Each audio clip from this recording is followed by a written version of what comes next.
Good morning students. Third year में हम लोग 7th चैप्टर कर रहे हैं और 7th चैप्टर में हमारा जो नेक्स्ट टॉपिक है टाइप्स ऑफ टेस्ट का ये चैप्टर है और इसमें हमारा जो नेक्स्ट टॉपिक है वो है प्रोजेक्टिव टेक्निक्स या प्रक्षेपी विधियाँ। तो बच्चों आपने फर्स्ट ईयर में भी इनको पढ़ा था। व्यक्तित्व का जब हम मापन करते हैं तो व्यक्तित्व सूचियों या अन्य विधियों का हम प्रयोग करते हैं और उनमें से हम प्रक्षेपी विधियों को भी प्रयोग में लाते हैं व्यक्तित्व के पहलुओं का मापन करने के लिए, क्योंकि इनके माध्यम से व्यक्तित्व की आंतरिक सतह तक की जो दमित इच्छाएं होती हैं या व्यक्तित्व संरचना है उसका ज्ञान होता है। इसलिए प्रोजेक्टिव टेक्निक्स को या प्रक्षेपी विधियों को व्यक्तित्व मापन की सबसे सर्वोत्तम विधियां समझा जाता है। तो प्रक्षेपण शब्द, इसका सबसे पहले प्रयोग जो है वो प्रसिद्ध मनोविश्लेषणवादी सिगमंड फ्रॉयड ने 1849 में किया था। उनके अनुसार प्रक्षेपण वह प्रक्रिया है जिसमें व्यक्ति अपने भावों, विचारों, भावनाओं, इच्छाओं, संवेगों, स्थायी भावों एवं आंतरिक संघर्षों का अन्य व्यक्तियों या बाह्य जगत के माध्यम से सुरक्षात्मक रूप से प्रस्तुत करता है। यानी प्रक्षेपण का अर्थ है अपने विचारों को, बातों को, कमियों को अन्य व्यक्तियों या पदार्थों के माध्यम से व्यक्त करना।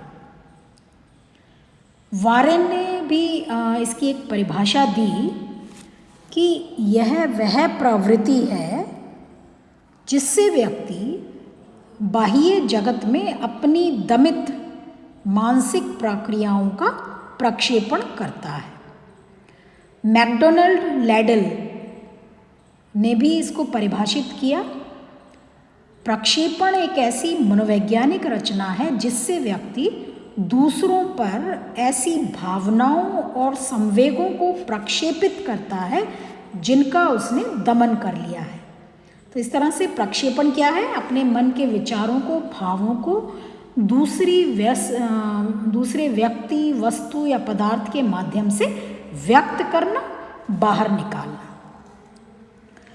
तो प्रक्षेपी विधि में साधारण रूप से व्यक्ति के सामने उद्दीपक स्थिति प्रस्तुत की जाती है और उसे एक अवसर प्रदान किया जाता है कि वो अपने व्यक्तित्व के जीवन से संबंधित छिपी हुई बातों को उन स्थितियों के माध्यम से प्रकट करे।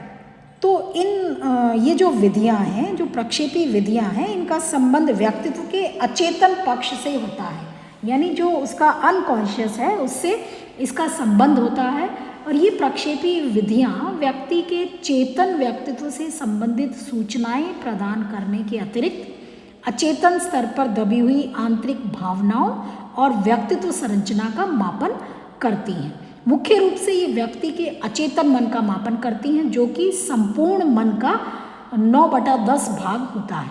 तो प्रत्येक व्यक्ति की कुछ इच्छाएं, भावनाएं, संवेग, अभिवृत्तियां होती हैं जो व्यक्तित्व के विभिन्न अंग हैं, किंतु ये गुण ना तो बाहरी रूप से दिखाई देते हैं और ना ही व्यक्ति इन्हें समझ पाते हैं।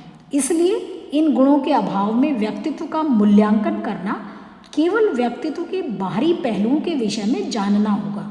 इसलिए प्रक्षेपी विधियां व्यक्तित्व के इन समस्त गुणों को सुचारू रूप से मापन करके व्यक्तित्व के प्रत्येक पक्ष का सूक्ष्म और विस्तृत वर्णन करती हैं। तो अब हम प्रमुख प्रक्षेपी विधियों की बात करेंगे, जिसमें सबसे पहली विधि जो हम पढ़ेंगे वो है वर्ड एसोसिएशन टेस्ट, शब्द साहचर्य विधि। तो शब्द साहचर्य विधि जो है ये सबसे प्राचीन प्रक्षेपी विधि है, प्रोजेक्टिव टेक्निक है और इसका प्रकाशन अंग्रेज जीवन शास्त्री गॉल्टन ने किया था।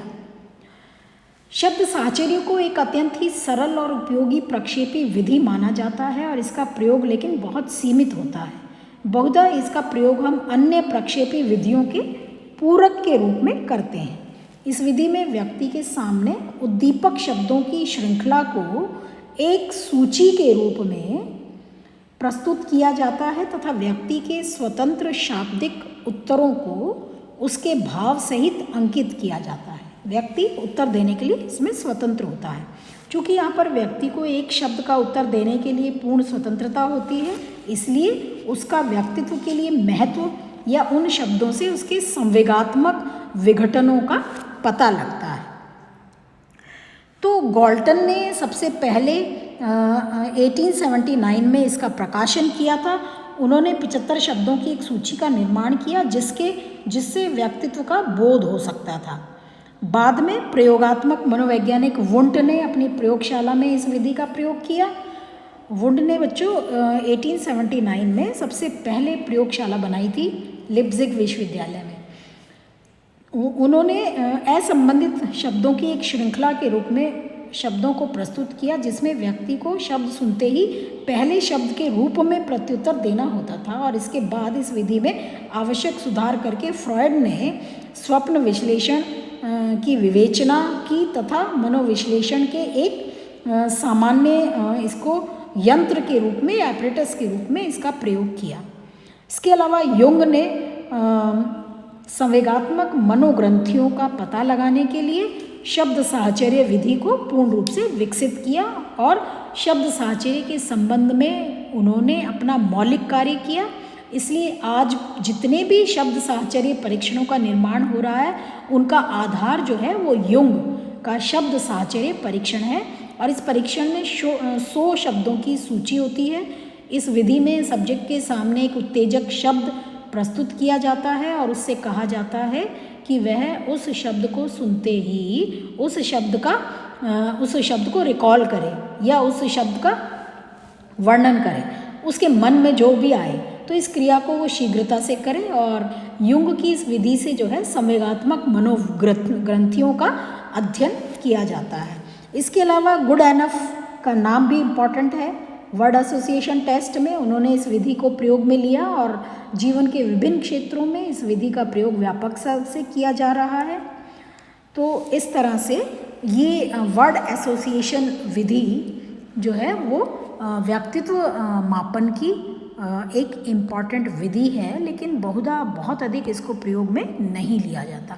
उसके बाद हम बात करेंगे वाक्य पूर्ति परीक्षण। सेकंड जो प्रविधि है, प्रोजेक्टिव टेक्निक है, वो है वाक्य पूर्ति परीक्षण।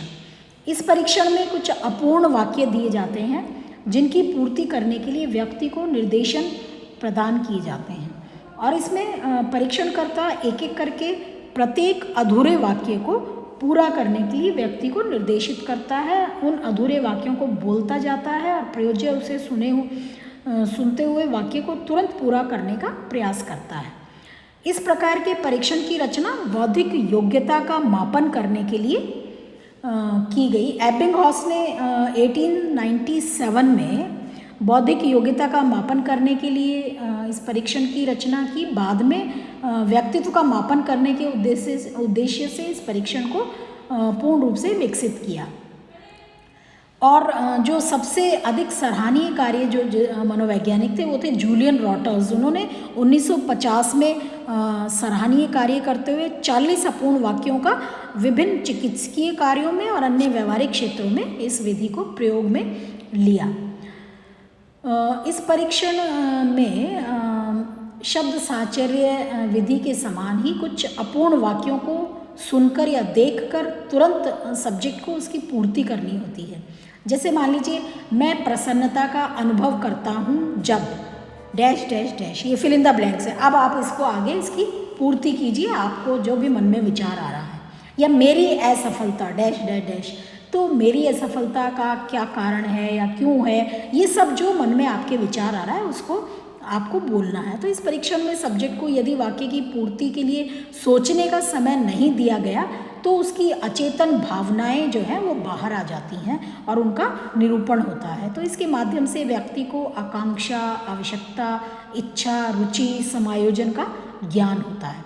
चूँकि ये सरलता से प्रशासित किया जा सकता है, इसलिए इसका रूप सामूहिक होता है। और इस परीक्षण की कुछ मापनीय कमियां भी हैं। इसका प्रयोग हम केवल शिक्षित व्यक्तियों पर नहीं कर सकते, मतलब उन पर ही संभव नहीं होता। इसके प्रशासन में कभी कभी परीक्षार्थी इतना सतर्क हो जाता है कि वो सच बात को भी नहीं बता पाता है। तो ऐसी स्थिति में इन प्रक्रियाओं के आधार पर हम निष्कर्ष और विवेचना नहीं कर पाते हैं। इसके अलावा एलन दुबे और अर्चना दुबे ने एक परीक्षण बनाया, 2006 में उसको संशोधित रूप में उन्होंने प्रकाशित किया, और ये भी वाक्य पूर्ति परीक्षण है। एलन दुबे, अर्चना दुबे जो है वो जबलपुर के थे, और इन्होंने इस परीक्षण को बनाया। 50 आइटम या प्रश्न उन्होंने अपने परीक्षण में रखे। 3 व्यक्तित्व विशेषताओं का मापन इससे होता है, सामाजिकता का, आत्मविश्वास का तथा महत्वाकांक्षा का। तो वाक्य इस प्रकार बने हैं कि वो किसी भी शील गुण के पॉजिटिव और नेगेटिव पहलुओं को व्यक्त करते हैं। इसके प्रशासन में कोई प्रशिक्षित कार्यकर्ता की आवश्यकता नहीं होती। इसे अन्य जो है ऑब्जेक्टिव जो टेस्ट होते हैं उनकी तरह 30 के समूह पर एक ही समय में हम प्रशासित कर सकते हैं। तो इसके द्वारा भी, जैसे मान लीजिए इसमें जो अधिकतर जो पद काम में लिए जाते हैं, जैसे सामाजिक उत्सव मुझे डैश डैश डैश, तो इस वाक्य को पूरा करना है, या घर के बाहर जाने की कल्पना से मैं डैश डैश डैश, इस तरह से इसमें वाक्य दिए हुए होते हैं और इनको पूरा करना होता है। तो बच्चों, इस तरह से हमने आज वीडियो में कुछ 2 प्रक्षेपी विधियों को समझा है, वर्ड एसोसिएशन टेस्ट और सेंटेंस कॉम्प्लीशन टेस्ट, वाक्य पूर्ति परीक्षण। तो प्रक्षेपी विधियों जो आगे और इम्पोर्टेंट प्रक्षेपी विधियां हैं उनको हम नेक्स्ट वीडियो में करेंगे। आप लोगों ने इसको फर्स्ट ईयर में भी पढ़ रखा है, तो फर्स्ट ईयर की बुक में भी, सामान्य मनोविज्ञान में भी आपको ये टॉपिक इजीली मिल जाएगा। Thank you.